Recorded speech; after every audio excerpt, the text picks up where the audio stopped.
যদি 100 গ্রাম ডাল বড়ার তেলের মধ্যে ভাজি করে খান তখন তার ক্যালোরি দাঁড়ায় 400 গ্রাম।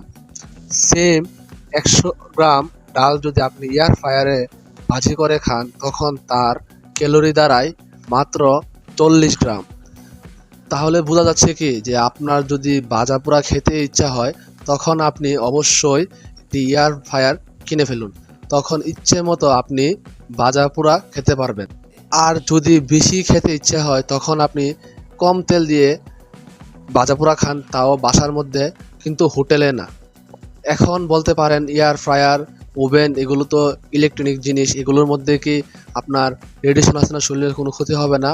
কিন্তু না, এগুলো শরীরের জন্য কোনো সাইড ইফেক্ট নেই।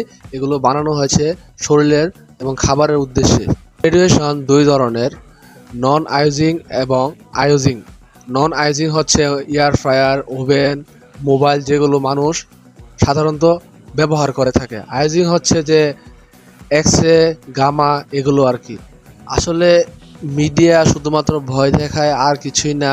তাহলে আমরা বুঝতে পারতেছি যে আমরা অন্য জায়গায় ইনভেস্ট না করে আমরা স্বাস্থ্যের দিকে কিছু ইনভেস্ট করে আমাদের স্বাস্থ্যের দিকে ভালো হবে, আমাদের সুস্থ জীবনযাপন করতে